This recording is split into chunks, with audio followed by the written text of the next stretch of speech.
अस्सलाम वालेकुम नाज़रीन, सिंध टेलीविजन न्यूज़ जे पारां मां अहमद जो मेज़बान फयाज़ नाइच। नाज़रीन, मुल्क जे अहम ख़बरुनि जे हवाले सां यकीनी तौर ते अॼु जेका अहम ख़बर आहे पाकिस्तान जे अंदरि फ़ौज जी कमांड जी तब्दीली जे हवाले सां जेके स्पेकुलेशन्स ऐं अॻकथियुनि जो सिलसिलो हलियो पिए उहो अॼु पूरो थियो, छाकाणि त पाकिस्तान जे अंदरि नए आर्मी चीफ जी मुक़ररी जो फ़ैसिलो जेको आहे उहो थी चुको आहे। जनरल कमर बाजवा साहिबु जेको आहे उहो नओं आर्मी चीफ हूंदो, जॾहिं त जनरल ज़ुबैर महमूद हयात खे chairman joint chief of staff committee मुक़ररु कयो वियो आहे। इंतिहाई अहम ख़बर आहे, पाकिस्तान जे अंदरि स्मूथ ट्रांज़िशन जेको लफ़्ज़ आहे उहो असांखे कुझु अरसे खां वठी ॿुधणु अचे पियो। लास्ट टाइम बि असां ॾिठोसीं त जॾहिं पंहिंजो पीपल्स पार्टी जी हुकूमत ख़तमु थी 13 में ऐं उनखां पोइ जेके चूंडूं थियूं उनखां पोइ जेका ट्रांज़िशन थी उन वक़्तु चयो पियो त पाकिस्तान जे अंदरि काफ़ी वॾे अरसे खां पोइ हिकिड़ी जमहूरी हुकूमत ॿी जमहूरी हुकूमत जे हवाले पावर ट्रांसफ़र पई करे। ईअं ई तमामु वॾे अरसे खां पोइ को अहिड़ो आर्मी चीफ जेको बिना कंहिं पंहिंजो एक्सटेंशन जे पंहिंजो मुक़ररु वक़्त ते जेको आहे उहो हलियो वियो आहे ऐं उनजो अहिड़ो आर्मी चीफ जंहिंजे बारे में चयो पियो वञे त पाकिस्तान जो सभ खां मक़बूल तरीन आर्मी चीफ जेको आहे उहो जनरल राहिल शरीफ़ बणिजी चुको आहे। उन सॼे उनजे दौर ते ऐं ईंदड़ आर्मी चीफ जे हवाले सां जेके चैलेंजिस आहिनि उन ते गुफ़्तगू कंदासूं, पर उन सां गॾोगॾु आलमी सियासी मंज़रनामे ते जेका इंतिहाई ॾुखाईंदड़ ख़बर आई क्यूबा जो जेको आहे अज़ीम इनक़लाबी अॻवान फिडल कास्ट्रो जेको आहे 90 वरहनि जी ॼमार में अॼु जेको आहे उहो लाॾाणो करे वियो आहे ऐं उनजे भाउ जेको हिन वक़्तु क्यूबा जो सदर आहे राहुल कास्ट्रो उन इहा स्टेटमेंट जारी कई ऐं आवाम खे ॿुधायो जेका सरकारी टीवी जे ते अची करे। पर सॼी दुनिया जे अंदरि यकीनी तौर ते फिडल कास्ट्रो जे हवाले सां मुख़्तलिफ़ अंदाज़ में जेके माण्हू ऐं मुख़्तलिफ़ हुकूमतूं पंहिंजो रद्द अमल ॾियनि पियूं। फिडल कास्ट्रो जंहिं 50 वरहनि ताईं हुकुमरानी कई क्यूबा जी, ऐं क्यूबा जेको हिकिड़ो नंढिड़ो मुल्क अमेरिका जे पासे में हिकिड़ो ॿेट जेको आहे उते जेको आहे हुन जॾहिं 1969 में 59 में जॾहिं हुन पंहिंजो इनक़लाब आंदो उनखां पोइ हुन क्यूबा खे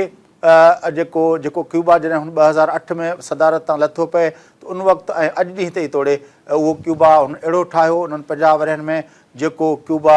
हिकु अहिड़ो क्यूबा हो जिते बहितरीनु तालीम ऐं जिते बहितरीनु सिहत जूं सहूलियतूं जेका आवाम जे लाइ फ्री ऑफ कॉस्ट जेके अवेलेबल हुयूं अहिड़ी का बि दुनिया जी शायदि रियासत हुजे जेका पंहिंजे आवाम खे इहे ॿ बुनियादी जेके सर्विसिस आहिनि उहे एॾे इंटरनेशनल मयार ते फ्री ऑफ कॉस्ट मुहैया कंदी हुजे, इहा शायदि दुनिया जे अंदरि का अहिड़ी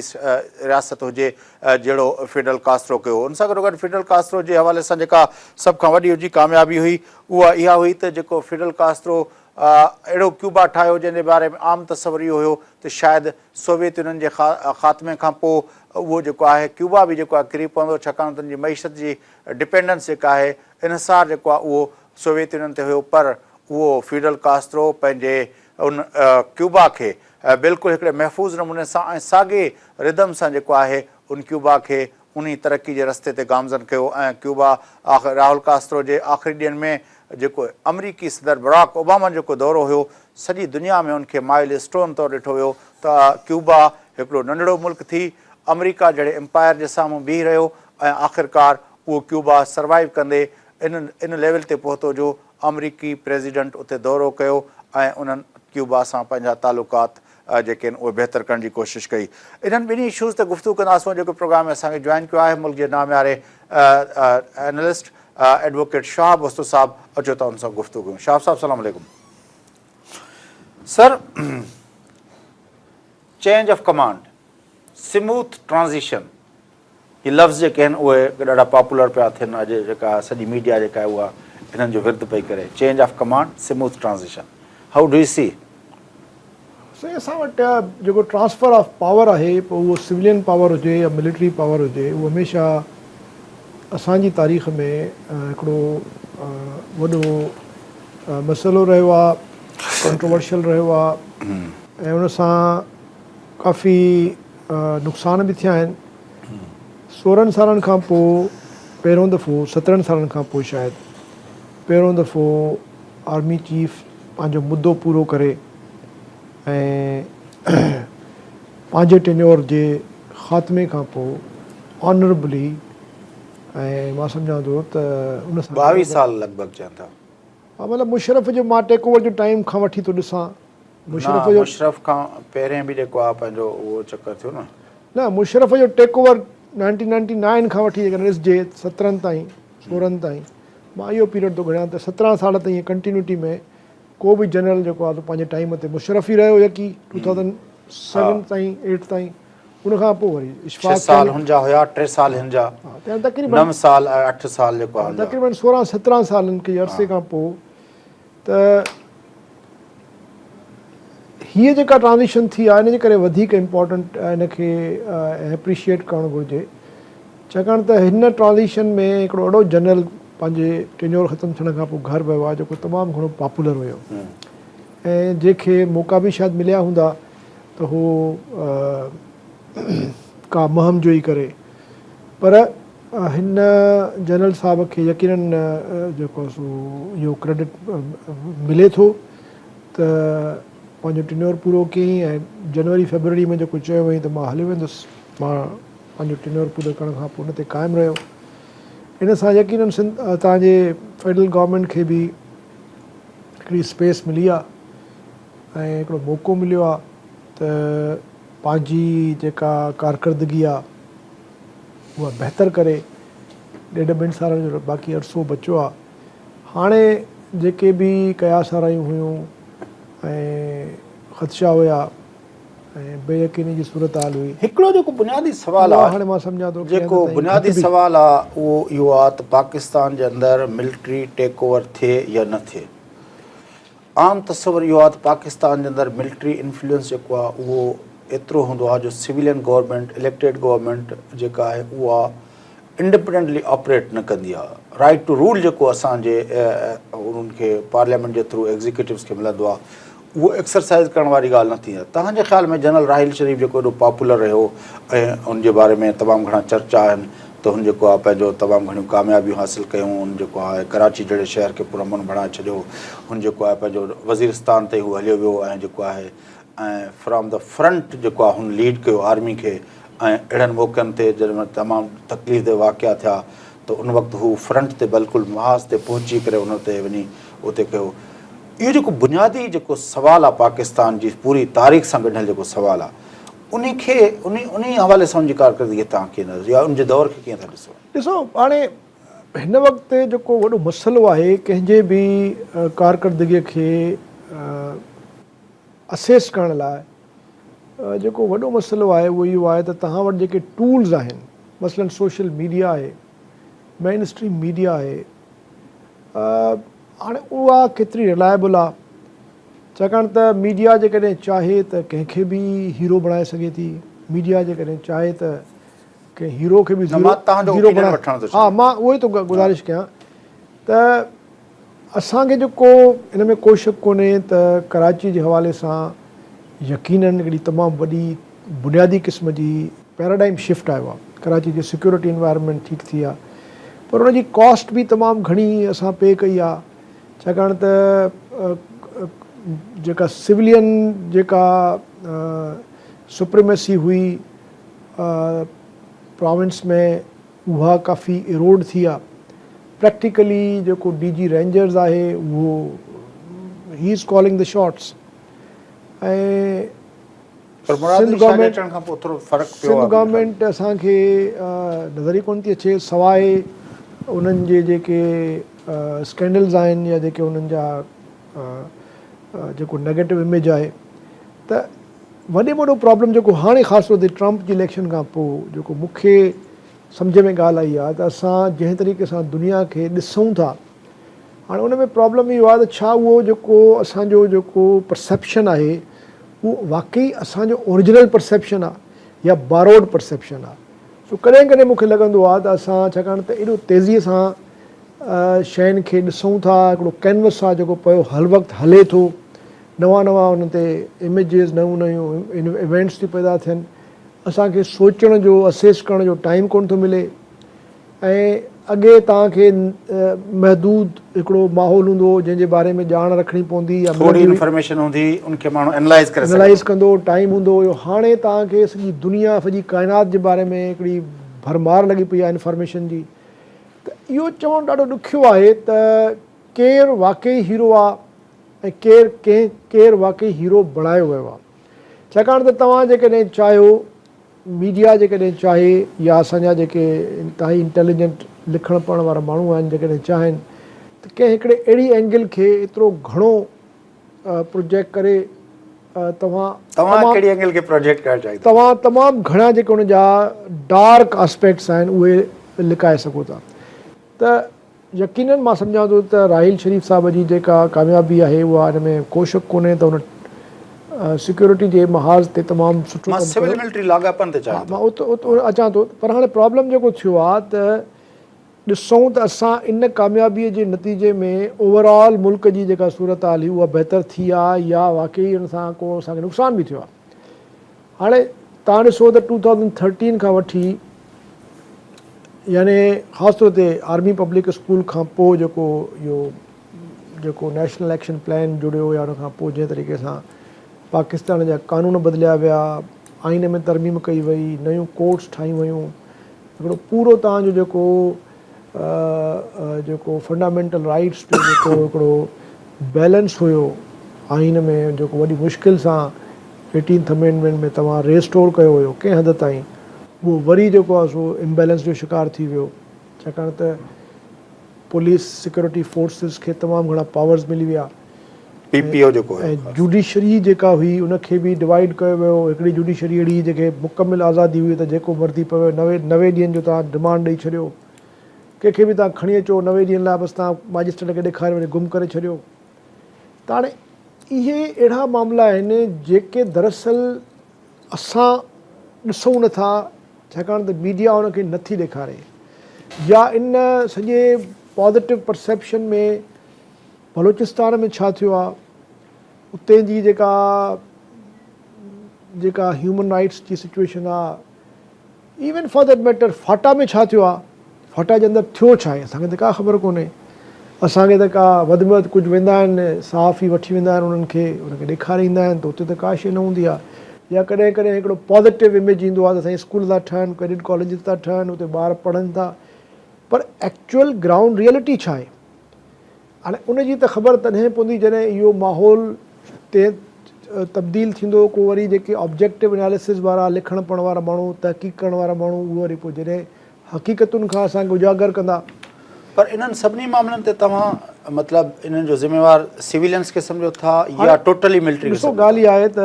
छाकाणि त जेके इहे कानून पास थिया आहिनि उनमें काफ़ी जेको तव्हां नेशनल एक्शन प्लान जी ॻाल्हि कयो था उनमें सभु पार्टियूं गॾु थियूं, या जेके कानून ठहिया, ऑर्डिनेंस ठहिया, उहे ख़ुदि जेको आहे पार्लियामेंट पास कया, कोर्टुनि जा मामला जेके आहिनि उहे जेको आहे पंहिंजो हुन में आया, त उहे पार्लियामेंट खां ॿाहिरि त न थिया, उनमें हुकूमत अपोज़िशन जूं पार्टियूं सभिनी गॾिजी इहे सभई पावर मिलिट्री जे हवाले कया। प्रॉब्लम इहो आहे त असां जॾहिं तारीख़ ते ॻाल्हायूं था त असांखे वरी अगेन हिकिड़े नुक़्ते खां शुरू करण ते मजबूर थो कयो वञे। फॉर इंस्टेंस जेका मौजूदा एंटी टेररिज़म वारी जेका या सॼी जेको इहो प्रोसेस शुरू थियो आहे नेशनल एक्शन प्लान खां पोइ, उहो थियो आहे आर्मी पब्लिक स्कूल जे वाक़े खां पोइ। हाणे इन खां पहिरियों जेके इन जा मुहरकात हुया, जेके इन जे पुठियां डायनेमिक्स हुया, जंहिं तरीक़े सां इहो सॼो मामिलो क्रिएट कयो वियो ऐं जंहिं लेवल ते इहे जिहादियुनि खे पुॼायो वियो, जो इंटरनेशनल जेके फोर्सिस हुया, एनालिस्ट हुया, ऑब्ज़र्वर्स हुया, उहे चवनि पिया त शायदि हाणे इस्लामाबाद बि मतां उन्हनि जे कब्ज़े में अची वञे। उहो त क्यानी जे ॾींहं जी ॻाल्हि आहे, मतिलबु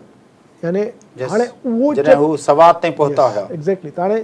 चवनि पिया 80 किलोमीटर आहे बाक़ी। त हाणे ॾिसो, हाणे इन चैप्टर ते, इन डार्क ईरा ते को ॻाल्हाइण लाइ तयारु कोन्हे। इहो ॼणो असांजे लाइ हिकिड़ो नो गो एरिया थी वई आहे। ॾिसो, मां जेका ॻाल्हि जंहिं पैराए में थो कयां उहा इहा आहे त इहो जेको हीरो वारी जेका ग्लोरी जेका आहे, उहा कॾहिं कॾहिं तव्हां जेकॾहिं चाहियो त उनखे कंस्ट्रक्ट था करे वञो, पर जेको अदर साइड आहे या जेका उन जे पुठियां जेका एक्चुअल जेको उन सॼी ब्लैक ऐं वाइट जो जेको ब्लैक पार्ट आहे,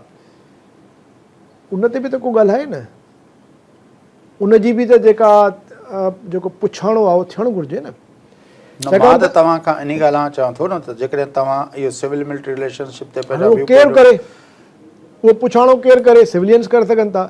हाणे असांजो अलमियो इहो आहे त सिविलियंस जी जेका रीजनल पॉलिसी चओ या फॉरेन पॉलिसी चओ उहा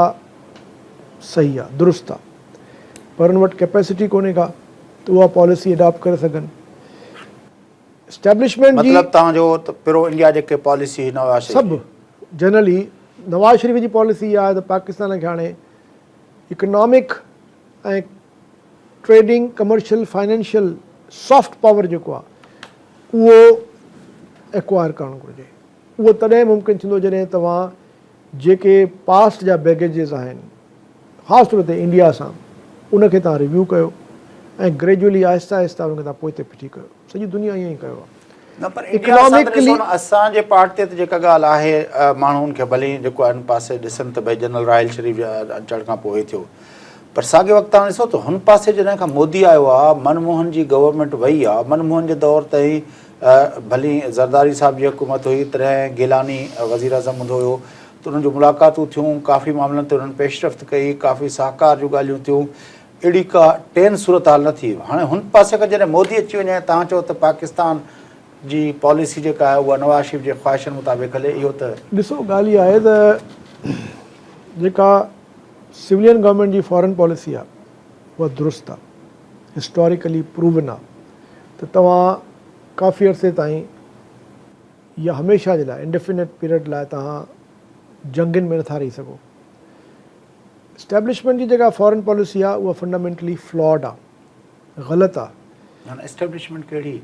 असांजी जेका मिलिट्री एस्टेब्लिशमेंट आहे, मिलिट्री एस्टेब्लिशमेंट त मुशरफ जे ॾींहंनि में हिंदुस्तान सां ॻाल्हियुनि खे तक़रीबन फाइनल पहुचायो वञी, जेकॾहिं लास्ट मोमेंट ते न थिया, इहो पंहिंजो मुशरफ वीक न थिया इन जुडिशरी मूवमेंट जे करे, वरी बि एस्टेब्लिशमेंट जी ॻाल्हि थो कयां न। हाणे जेको अलमियो आहे इहो आहे त एस्टेब्लिशमेंट मुशरफ खे तव्हां एस्टेब्लिशमेंट नथा सम्झो। ॿुधो त सही न मुंहिंजी ॻाल्हि, मुंहिंजी जेका पॉइंट थो मां ओके क्लियर करणु चाहियां, अलमियो असांजो छा आहे, तव्हां चओ न सिविल मिलिट्री रिलेशन्स जो प्रॉब्लम छा आहे। प्रॉब्लम इहो आहे त सिविलियन डिस्पेंसेशन, सिविलियन जेका गवर्नमेंट आहे उनजी जेका रीजनल पॉलिसी आहे उहा बाय एंड लार्ज दुरुस्त आहे, पर उन वटि कैपेसिटी कोन्हे जो उन पॉलिसीअ खे इम्प्लीमेंट करे सघे। सिक्योरिटी एस्टेब्लिशमेंट जी रीजनल पॉलिसी जेका आहे उहा अफ़गानिस्तान में हुजे या इंडिया में हुजे फेल वई आहे, पर कैपेसिटी उन्हनि वटि आहे त फॉरेन पॉलिसी उहे हलाइनि। हाणे जेका फॉरेन पॉलिसी दुरुस्त आहे उहा हले नथी, जेका फॉरेन पॉलिसी दुरुस्त न आहे उहा हले थी, त उनजा जेके नतीजा था निकिरनि उहो मुस्तक़िल टेंशन थो पैदा थिए, रीजनल टेंशन थो पैदा थिए, सिविल ऐं मिलिट्री रिलेशन्स जे विच में टेंशन थो पैदा थिए,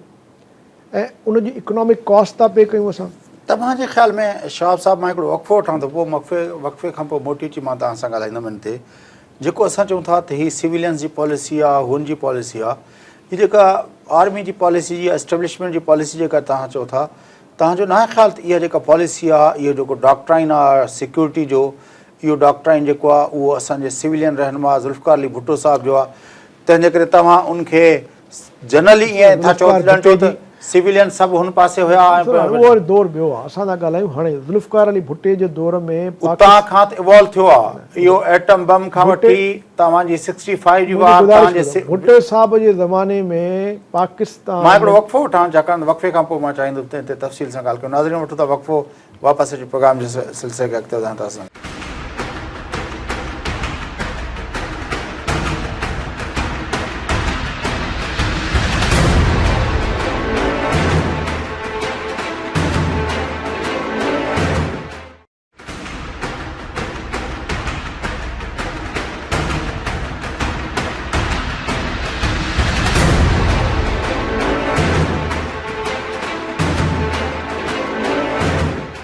वेलकम बैक नाज़रीन, जो प्रोग्राम जे सिलसिले खे अॻिते वधायूं। गुफ़्तगू हलंदड़ हुई मुल्क जे सियासी मंज़रनामे ते, ऐं जेका अहम ख़बर आहे, जेका लीड ख़बर आहे, जो कि जनरल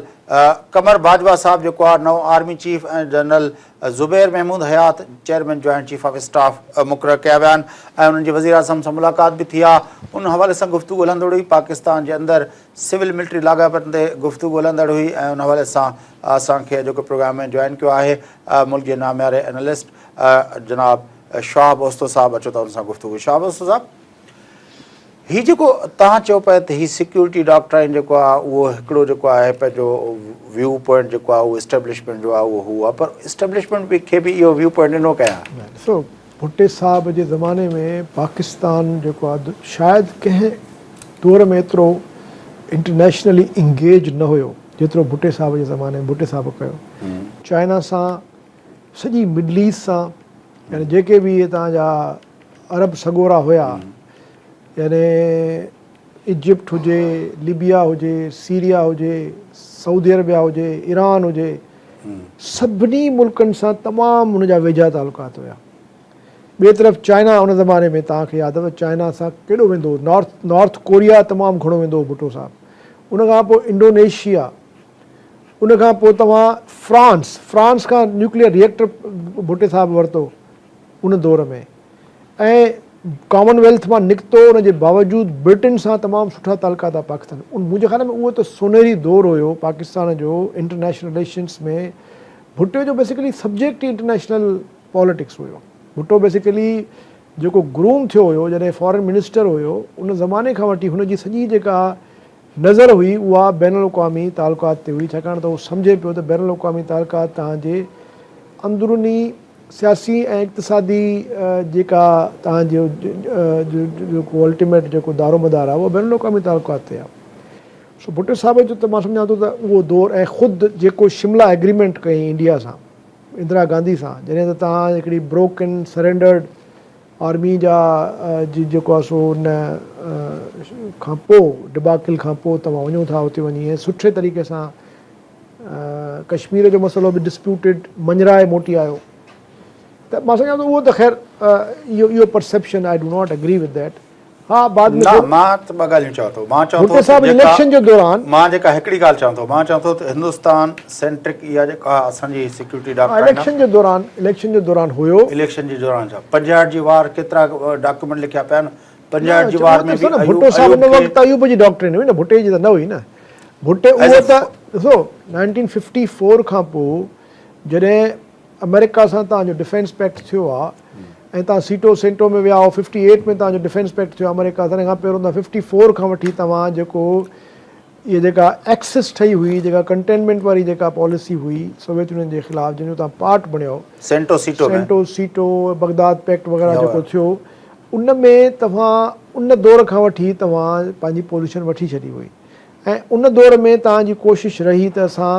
अमेरिकन्स खे बि तव्हां कोशिशि कई कन्विंस करण जी त इंडिया जे मुक़ाबले में बि असांखे तव्हां जेको आहे तहफ़ुज़ ॾियो, जेकॾहिं इंडिया असां ते अटैक थो करे त तव्हां असांखे बचाईंदो। और अमेरिकन्स चयो त न, इंडिया जे मामले में सिर्फ़ु असांजो सोवियत यूनियन सां। अफ़गानिस्तान जे बारे में बि जेका इहा गुलबदीन हिकमत यार वारनि खे हिते पेशावर यूनिवर्सिटी में इहे सॼा भुट्टे साहब उहो उन दौर जो कोल्ड वॉर जी पॉलिटिक्स हुई। उन दौर में तव्हांखे जेको माओ ज़ेतुंग चयो त enemy of my enemy is my friend, ज़िया बि कोल्ड वार आहे न, ठीकु आहे न। त हाणे ज़िया बि कोल्ड वार आहे न, ज़ियाउलक त अमेरिका जे वञी पाकिस्तान झोल में रखी छॾियो न। पाकिस्तान त अमेरिका जो हिकिड़ो बंकर बणिजी वियो न, ऐं उतां जेको आहे सो वेही हिननि पूरे हिन ख़िते में जंगियूं कयूं, प्रॉक्सी वॉर्स कया। मां ग्लोबल कंटेक्स्ट में नथो ॾिसां, मां चवां थो हिन रीजन जे अंदरि जेको अॼु असांजो हिंदुस्तान सां रवियो आहे, इहो रवियो पाकिस्तान जे अंदरि ज़ुल्फ़िकार अली भुट्टो साहब ॾिनल आहे, ऐं जेको असांजो रवियो आहे अफ़गानिस्तान जे बारे में आहे स्ट्रेटेजिक डेप्थ वारो, मुंहिंजो न इहो बि असांखे भुट्टे साहब ॾिनल आहे। भुट्टे साहब जे ज़माने में का जंग कोन थी, कंहिंसां कॾहिं प्रॉक्सी वॉर कोन थी, इंडिया में को हमिलो न थियो, इंडिया जे अंदरि को हितां जिहादी कोन विया या हितां को कश्मीरी जेके। हा, उहा ॿी ॻाल्हि आहे त जॾहिं उहो 1965 वारी वॉर जेका आहे उन में यकीननि भुट्टे साहब जो हथु हुयो। भुट्टे साहब चाहे पियो, बल्कि कंहिं पुछियुसि बाद में त तूं इहा वॉर छो कराई, त हुन चयो त जॾहिं तव्हांखे जनरल मां जान छॾाइणी हूंदी आहे त तव्हां हुनखे जंग जे मैदान में वठी वेंदा हो। जनरल मां जान छॾाइण जो तरीक़ो इहो ई हूंदो आहे त तव्हां हुनखे जंग जे मैदान में वठी वञो। चलो हाणे भुट्टे साहब जे दौर खे छॾे हिन ते अचूं था लेटेस्ट। जनरल राहिल शरीफ़ साहब जो जेको दौरु आहे, यकीननि मां हिनखे वरी बि रेट कंदुसि त बहितरु हुयो, पर उन जे दौर में पाकिस्तान तमामु घणो आइसोलेट थी वियो ऐं रीजनली। ही जेको जनरल कमर बाजवा जे बारे में अॼु जेके पंहिंजो मुख़्तलिफ़ जेके उन्हनि जा सीनियर्स ऐं जेके उहो रिटायर थी विया आहिनि उन्हनि गुफ़्तगू पिया कई त ही शायदि उहे राहिल शरीफ़ वांगुरु अप फ्रंट खेॾण वारो माण्हू न आहे। राहिल शरीफ़ साहिबु जेकॾहिं आर्मी पब्लिक स्कूल जो उते पहुतो, वरी उतां अफ़गानिस्तान हलियो, वरी उतां एक्चुअली छा आहे त राहिल शरीफ़ साहिब खे हिकिड़ो एडवांटेज हुयो त कियानी जेको नॉर्थ वज़ीरिस्तान वारो कार्ड इस्तेमालु न कयो हुयो, उहो कार्ड राहिल शरीफ़ साहिबु इस्तेमालु कयो। छाकाणि त कियानी डॉक्ट्रिन इहा हुई त असांखे इहो असांजो स्ट्रेटेजिक एसेट आहे, इहे जेके हक़ानीज़ हुया ख़ासि तौर ते उन्हनि खे उहो न पा उनजे ख़िलाफ़ु वड़ा। हक़ानीज़ खे त हिन बि कुझु हथ न, हिन वञी नॉर्थ वज़ीरिस्तान त बहरहाल क्लीन कयो ऐं नॉर्थ वज़ीरिस्तान में हिकिड़ो माण्हू बि उहा ॿी ॻाल्हि आहे, भॼी विया हलिया विया ॿी ॻाल्हि आहे, पर बहरहाल हिन north Waziristan was a no go area. उहो हिन मिथ जेका ब्रेक कई पोइ हाणे इंटरनेशनल प्रेशर में या जेको बि जनरल बाजवा वटि को कार्ड कोन्हे जेको प्ले करे सघे। मतिलबु चवण जो इहो आहे त जनरल राहिल शरीफ़ वटि हिकिड़ो ऑब्जेक्टिव हुयो मुल्क जी सूरत हाल जेका हुई। हिकिड़ी त ॻाल्हि थी सघे थी न, मिसाल तौरु जीअं पाण सवेर ॻाल्हि पियो कईसीं भुट्टे ऐं ज़िया जी। भुट्टो जंहिं पासे हलियो पए ज़िया अची उन सॼी ॻाल्हि खे रिवर्स कयो। फॉरेन पॉलिसी भुट्टे जी रिवर्स कई, जेकॾहिं भुट्टो उन वक़्तु अमेरिका जे अखियुनि में अखियूं विझी बीठो हुयो, उन ज़िया अची उनखे रिवर्स कयो।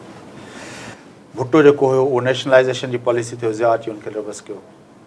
मतिलबु हर पासे खां उन अची ज़िया अची हुनखे भुट्टे जी डॉक्ट्राइन खे रिवर्स कयो। हाणे कमर बाजवा लाइ इहो त आहे न, छाकाणि त राहिल शरीफ़ जो जेको बि मिशन हुयो या जेके मुंहिंजा पंहिंजो उहो लेगेसी आहे उहो अनफिनिश्ड आहे, इनकम्पलीट आहे। माना जेका वॉर ऑन टेरर आहे उहा बि अञा ताईं जेको आहे तव्हां हीअ उहा वार कोन्हे जेका तव्हां चओ त भई असां खटी विया आहियूं या असां हाराए विया आहियूं। ॾिसो हीअ वॉर, पहिरीं ॻाल्हि त हाणे जेके दुनिया में जंगियूं थियूं थियनि उहे ई मां चवां थो न अनफिनिश्ड आहे न। अनफिनिश्ड हीअ वॉर अहिड़ी आहे जेका तव्हांजी जनरेशन्स ताईं हलंदी। इहो चवणो को बि जनरल अची चवे त असां हीअ वार खटी विया आहियूं, जेको चवंदो हुयो जनरल राहिल शरीफ़, मां हिन सां एग्री नथो कयां। छाकाणि त इहे जेके जिहादी आहिनि, जेके आइडियोलॉजिकल वॉर जेका हूंदी आहे, हिन में जेके 8-10 वाक़िया ॿिया थी विया त इहो सॼो इम्प्रेशन तव्हांजो ख़तमु थी वेंदो। ऐं उहा वाक़िअनि थियण जे लाइ का वॾी ॻाल्हि कोन्हे, बिल्कुलु थी सघनि था। छाकाणि त मुल्क जे अंदरि तमामु वॾे पैमाने ते ॾिसो न, ॿिए पासे तव्हां ॾिसो न जेका डॉक्ट्राइन मुशरफ आख़िर वक़्त में जेका वरिती उहा हिंदुस्तान सां मामला ठीकु करण जी वरिती। उहो बि जनरल हुयो न, ॿुधायांव थो मुंहिंजी ॻाल्हि त ॿुधो न। ऐं कियानी उन ॻाल्हि खे अञा हिकिड़ो टर्म ॾेई छॾियो त भई असांखे प्राइम सिक्योरिटी थ्रेट विदिन आहे। माना हुन चयो त इहा पाकिस्तान जी सिक्योरिटी पैराडाइम उन वक़्त में गुफ़्तगू हली हुई, चेंज कयो। जे ज़माने मुंबई थियो, ठीकु आहे न, ॾिसो न कियानी जे ज़माने मुंबई थियो। कियानी जे ज़माने में त इंडिया पाकिस्तान तालुका ॾाढा ख़राबु हुया। पीपुल्स पार्टीअ खे त इंडिया सां हुननि ॻाल्हाइण जी का जेका विथी कोन ॾिनी, हुननि खे वीटो करे छॾियऊं सफ़ा। पर पोइ बि ॻाल्हाईंदा रहिया, गिलानी मनमोहन मुलाक़ातूं थियूं, उनखे केॾो मलाइन कयो वियो। उन खां पोइ जेको हक़ानी वारो मामिलो थियो, एम्बेसडर हक़ानी वारो मामिलो थियो, उन ॾिसो न उन दौर में त पीपल्स पार्टी जी पंहिंजी नालायकी पंहिंजी जाइ ते, पर तमामु घणो दबाव में रहिया फ़ौज। बाजवा साहब तव्हां छा था एक्सपेक्ट कयो? मूंखे ख़बर न आहे, पर चवनि था त एतिरो घणो हे मतिलबु एम्बिशियस जनरल न सम्झो वेंदो आहे। मतिलबु त यानी हिन जी जेका हिन वक़्त ताईं रही आहे उहा ॾाढी प्रोफेशनल रहियो आहे। ऐं हे राहिल शरीफ़ साहिब जहिड़ो वेझो बि न हुयो। वेझा हुया ॿ, जनरल ज़ुबैर ऐं जनरल नदीम इशफ़ाक़। हुननि ॿिन्ही खे हिन न कयो आहे। तंहिंजे करे हिन जे बारे में मतिलबु इहो चयो वञे थो त शायदि हिन कुझु मौक़नि ते इहा राय ॾिनी आहे त न, फ़ौज खे बिल्कुलु कंहिं बि तरीक़े सां सियासत में, सियासी कंहिं मामले में जीअं धरना बरना जॾहिं थिया त हे उन में एतिरो घणो इन्वॉल्व फ़ौज खे या लीडर्स जनरल्स खे न पियो करणु चाहे। पर जॾहिं तव्हां चीफ ऑफ आर्मी स्टाफ थींदा आहियो त तव्हांजा व्यूज़ जेके आहिनि बिल्कुलु मुख़्तलिफ़ थी वेंदा आहिनि। तव्हां इंस्टीट्यूशनलाइज़ सभई उहो चवंदो हुयो, जनरल जेको आहे सो छा नालो हुयुसि जो कराची जो कोर कमांडर हुयो, आसिफ नवाज़ चवंदो हो त जॾहिं माण्हू आंगुर मथे थो करे, जनरल आंगुर मथे थो करे, 5 लख माण्हू उथी था बीहनि, त पोइ इहो तव्हां कीअं था तवका कयो त हू उन ताक़त खे विसारे थो सघे ऐं हुन ताक़त जे बारे में हू को पंहिंजो पर्सनल डॉक्ट्रिन नथो ठाहे सघे त हुनखे कीअं इस्तेमालु कजे। ऐं इहो कीअं थो तव्हां तवका करे सघो त उहा ताक़त जेका आहे सिर्फ़ु ऐं सिर्फ़ु हिकिड़ी प्रोफेशनल ऐं किताबी हवाले सां जेको आहे रियल ताक़त आहे तव्हां वटि हिकिड़ो मसिल पावर आहे। हाणे उहो मसिल पावर जॾहिं हिन खे मिलंदो ऐं जॾहिं 5 लख या 6 लख फ़ौज अहिड़ी रियासत में जिते मतिलबु जेको आहे जिते हर वक़्तु एग्ज़ीक्यूटिव जेको आहे उहो वीकर पोज़ीशन में आहे, त इहो त चवणु क़बिल वक़्तु आहे त जनरल बाजवा जेको आहे सो बिल्कुलु बैकग्राउंड में हली वेंदो नो। हाणे जनरल बाजवा जो जेको आहे सो स्टोरी शुरू थी। हाणे मीडिया ॿियो मां तव्हांखे मां जीअं शुरू में गुज़ारिश कई त तव्हां इहो ज़रूरु इन ते ज़रूरु तव्हां सोचो त राहिल शरीफ़ जी जेका ॿी लेगसी आहे उहा आहे हिकिड़ी नई ISPR। राहिल शरीफ़ जे ज़माने में जंहिं तरीक़े सां ISPR हिकिड़ो इंतिहाई इंगेजिंग रोल प्ले कयो आहे ऐं इंतिहाई डायनेमिक ऐं एक्टिव रोल प्ले कयो आहे, बिल्कुलु ॼण त जीअं नॉर्मल मीडिया जो कोई हिकिड़ो आउटलेट हूंदो आहे, हे बिल्कुलु अहिड़े तरीक़े सां हिन ऑपरेट कयो आहे। हिकु हिकु मौक़े ते हुननि पूरो ट्वीट जे ज़रिए या ॿियनि तरीक़नि सां हुननि पंहिंजो जेको नैरेटिव आहे उन जी डायरेक्शन बि तय कंदा रहिया आहिनि ऐं उनखे मुस्तक़िल बुनियादनि ते मज़बूत बि कंदा रहिया आहिनि। ऐं राहिल शरीफ़ जी जेका इहा सॼी जेका ग्लोरी हुई उन में मां सम्झां थो ISPR जो तमामु वॾो हथु आहे। त हाणे जॾहिं हे बाजवा साहिबु ईंदो त ॾिसजे त वरी इहा ISPR ईअं ई रहे थी, छाकाणि त ॾिसो ॻाल्हि आहे बिल्कुलु ईअं जीअं पंहिंजो जनरल पंहिंजो चीफ जस्टिस पंहिंजो असांजो हुयो चौधरी इफ्तिखार साहिबु हुयो, तॾहिं सुप्रीम कोर्ट बाक़ाइदा वेट कंदी त फलाणो चैनल आयो आहे त पोइ असां कोर्ट हलायूं, चवंदा हुआ बाक़ाइदे चैनल वारा ॾिसंदो पोइ हुन खां पोइ हलाईंदो। हिते जेल ते वेंदो जॾहिं सेंट्रल जेल में त सभ खां पहिरियों फ़ोन कंदो, हुनजो जेको हूंदो हुयो स्टाफ उहो फ़ोन करे GOB वारनि खे घुराए पूरे हिकिड़े जेको आहे सो हिकिड़े ग्लेयर में मीडिया जे वेंदो हुयो हुते त जीअं हिकु हिकु शइ रिपोर्ट थिए, माण्हुनि खे ख़बर पए। छाकाणि त इन में को शक कोन्हे त माण्हू सोचनि ऐं उनजो मुशाहिदो करणु या उन ते तजज़ियो करणु त परे जी ॻाल्हि आहे। उनखां पोइ थोरे जो चीफ जस्टिस ॿिया जेके आया हुननि ईअं कोन कयो, पर मीडिया खे आदत इफ्तिखार चौधरी खां पोइ वठी पइजी वई आहे। हर रिमार्क जेका उहो ब्रेकिंग न्यूज़ जे तौर ते अचे, उहा त मीडिया पाण थी करे न, पर उहो जंहिं तरीक़े सां ईअं इंटरप्ले हूंदो हुनजो मीडिया सां उहा हे नथा कनि, तंहिंजे करे हे एतिरा पावरफुल बि न आहिनि जंहिं तरीक़े सां। सो लेट अस सी, तव्हां चओ था त बाजवा साहिबु अचे ऐं यकीनी तौर ते I don't think let us see, इहो मतिलबु एॾो इदारे जो रोल रहंदो, इदारे जो रोल आहे उहो भली ज़ियाउल हक़ जे वञण खां पोइ बि जेके असांजा आया साईं ॾिसो न, हे इदारो न आहे न, हे इंतिहाई सेंट्रलाइज़्ड पैरामेडिकल जीअं पैरामिड हूंदो आहे न, पैरामिड वारो इदारो आहे ऐं सॼो पावर जेको आहे उहो उनजो जेको महवर जेको आहे उहो हिकिड़ो फ़र्दु आहे। तंहिंजे करे जेको फ़र्द जी सोच हूंदी उहा इदारे जी जेका सम्झो त जनरल हिकिड़ो जेको थ्रस्ट हूंदो उहा हुनजी पंहिंजे। मां चाहींदुसि सॼो के प्रोग्राम में थोरे जो मुंहिंजी ख़्वाहिश हुई त अॼु सॼो प्रोग्राम हुन ते कजे हा, पर मां त एक्चुअली हुन ते ॻाल्हाइण आयुसि त फिडल कास्ट्रो जे बारे में मां चाहींदुमि ज़रूरु ॻाल्हायूं, छाकाणि त अॼोको ॾींहुं जेको आहे उहो ज़ाहिर आहे सॼी दुनिया जे आदर्शी माण्हू जेके आहिनि, सॼी दुनिया जे अंदरि जेके ख़्वाब ॾिसंदड़ माण्हू आहिनि ऐं उहे माण्हुनि जे लाइ हिकिड़ो वॾो धचको हूंदो, छाकाणि त हिकिड़ो अहिड़ो आइकॉन जेको आहे हुननि जो अॼु उनजो विछेड़ो जो ॾींहुं हो। हा, तव्हां कीअं था ॾिसो? साईं मां त मतिलबु फेसबुक ते लिखियो बि आहे त तारीख़ हिनखे हिकिड़े अहिड़े मर्द जे हुन लिखियो हुयो कंहिं ज़माने में किताब, तारीख़ असांखे बेॾो ई करार ॾींदी, हिस्ट्री विल एब्ज़ॉल्व मी,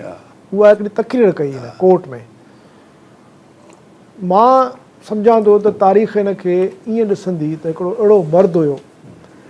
जेको न झुकियो न को हुनखे टोड़े सघियो ऐं मतिलबु कमाल जो माण्हू हुयो, यानी न त हिनखे पंहिंजे मुल्क जे महदूद वसीलनि रोके सघी, न त हिनखे पंहिंजे नंढड़ी जेको आहे सो रियासत जी साइज़ रोके सघी, न हिनखे इहा ॻाल्हि रोके सघी त बणा मां अमेरिका सां थो विढ़ां, जंहिंजे मां पाछे में रहां थो, त जेकॾहिं फूक ॾींदी त उॾामी वेंदुसि मां। ऐं जंहिं तरीक़े सां हिन इंटरनेशनल यानी तारीख़ साज़ जेके दौर हुया, अंगोला में फ़ौजूं मोकिलणु,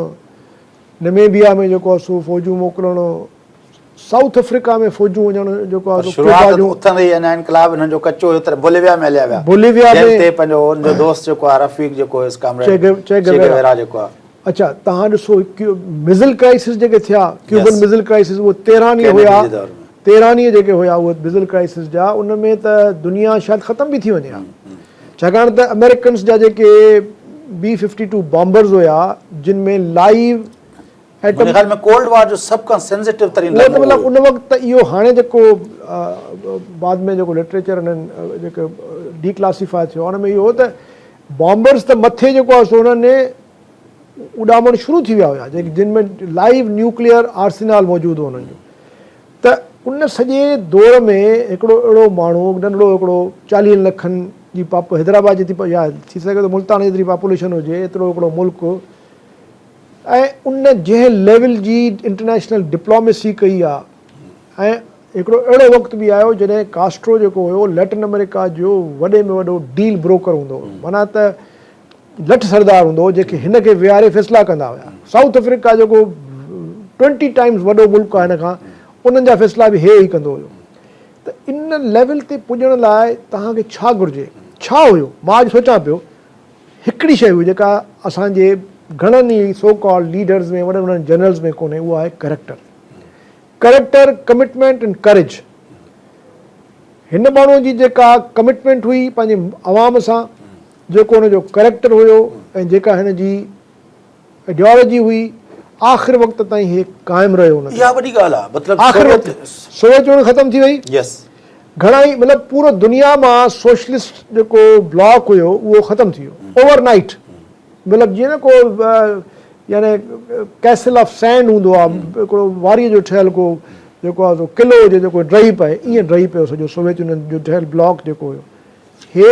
उन ज़माने में तव्हांखे यादि आहे त सोवियत यूनियन $2.5 बिलियन ॾींदो हो हिननि खे हर साल माना हलंदा ई सोवियत यूनियन जे हुन ते आहे तेल वेल सॼो सोवियत यूनियन खां मिलंदो हिन वटि त सिर्फ़ु शुगर थींदी हुई या टोबैको हाणे उहो मुल्क 1989 में सोवियत यूनियन ख़तमु थियो आहे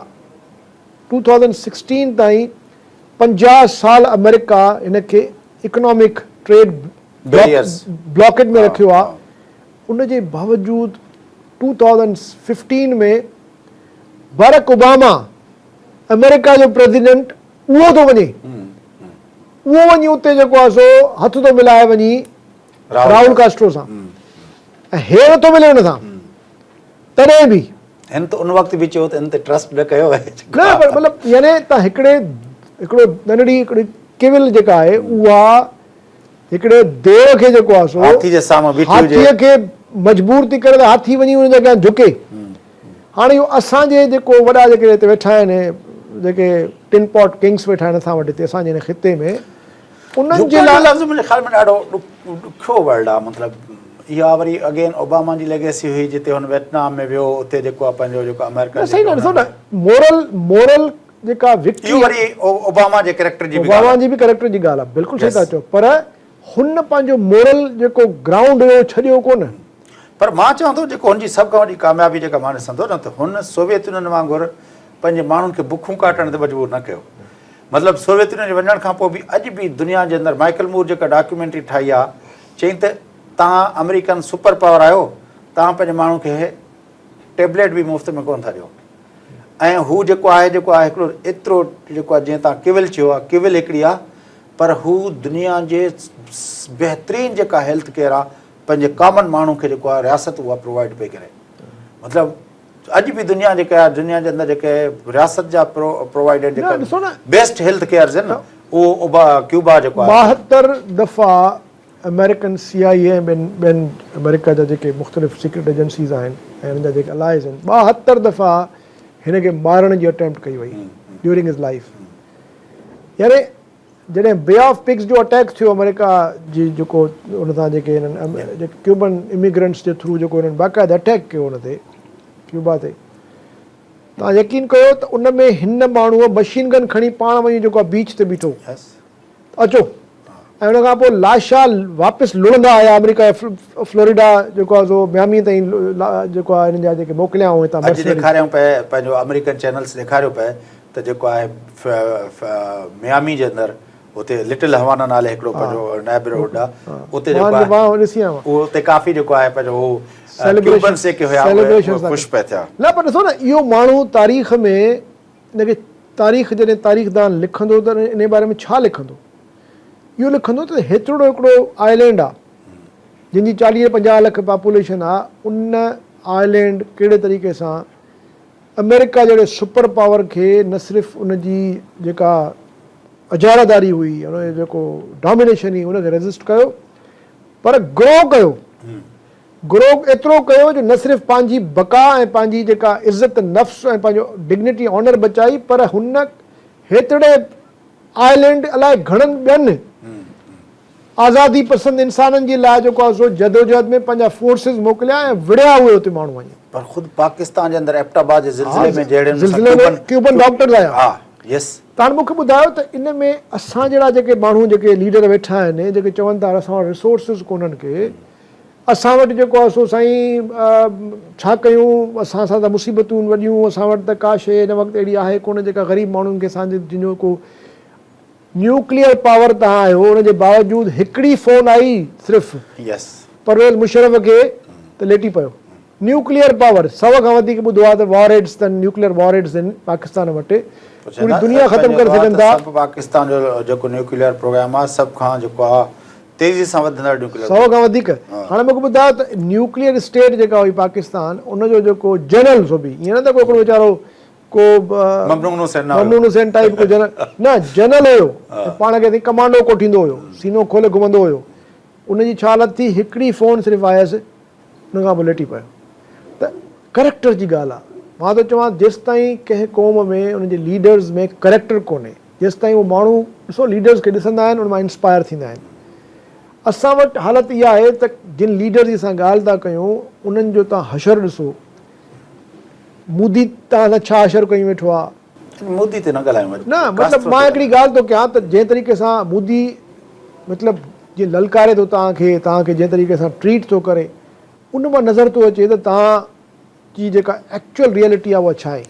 ॿिए तरफ़ अमेरिका खे कास्ट्रो ईअं चैलेंज कंदो हुयो, टीज़ कंदो हुयो, 8-8 कलाक वञी न्यूयॉर्क में यूनाइटेड नेशंस में जनरल असेंबली में 8-8 कलाक वेही बि जेको आहे लिटरली घर ईंदो अमेरिका खे। हाणे इहा जेको आहे जॾहिं तकरीर कंदो हुयो डिग्री कलाकनि जी तकरीर, हिन जे लाइ त मशहूरु हूंदो हो त स्टेडियम्स में तकरीर कंदो हो। ऐं जॾहिं बारिश पवंदी हुई त चवंदो त ख़ैरु आहे, असांखे नेचर नथी रोके सघे, हलो पर ॿी जॻह ते था बीहूं। पोइ सॼा माण्हू गॾु वठी वरी उन जॻह ते वेही जिते ऑडिटोरियम्स वग़ैरह में उते वरी तकीर शुरू। माना हुनजो हिकिड़ो ऑब्सेशन हुयो पंहिंजे अवाम जे लाइ। सॼी ज़िंदगी में कॾहिं को करप्शन जो दाग न लॻियो, कॾहिं कुझु न थियो, सवाल ई सिंपल लाइफ गुज़ारींदो हुयो। हिन जी हिकिड़ी फिल्म अथव कमांडेंट, उहा डॉक्यूमेंट्री आहे, उहा तव्हां ॾिसजो कास्ट्रो आहे छा। तव्हांजी वॾी महिरबानी शाह बस्तो साहिबु, तव्हां असांखे जॉइन कयो। नाज़रीन, यकीनी तौर ते फिडल कास्ट्रो जो विछोड़ो दुनिया जे समूरनि आदर्शी इंसाननि जे लाइ जेके ख़्वाब ॾिसंदड़ माण्हू आहिनि, जेके अवाम जे वसी अक्सियत जी भलाई जो तसवुरु रखंदड़ माण्हू आहिनि, उन्हनि जे लाइ यकीनी तौर ते अॼु ॾाढे अफ़सोस जी ॻाल्हि आहे। पर बहरहाल जीअं ओस्तो साहिबु चयो पिए त हुन असांजे लाइ हिकिड़ी पूरी इनिंग खेॾी, ऐं उहा हिकिड़ी कामयाबु इनिंग जेका आहे, ऐं जेको उन जो इसेंस जेकॾहिं जेको ओस्तो साहिबु चयो त उहो उनजे किरदार में आहे त जॾहिं माण्हू हिकिड़े बाकिरदार अंदाज़ में माण्हू बीहे थो त पोइ जेको आहे जेको कंहिं ज़माने में पढ़ंदा हुआसीं प्राइमरी दर्जे में, पहाड़ पुरज़ा थी पवंदा बाह में जे आहे बल, वक़्तु विञाई मुफ़्त क़ीमत लहणी हर को पल। सो इहो जेको आहे पंहिंजो जेको माण्हू जो किरदारु आहे उहो इम्पोर्टेंट थिए थो। ऐं अॼोके ॾींहं ते कास्ट्रो साहिब जे विछोड़े ते मूंखे फैज़ अहमद फैज़ जी इहा सिट यादि थी अचे, जिन्हें जुर्म इश्क पे नाज़ था वो गुनाहगार चले गए। तव्हांजी वॾी महिरबानी, मिलंदासीं ॿिए प्रोग्राम में।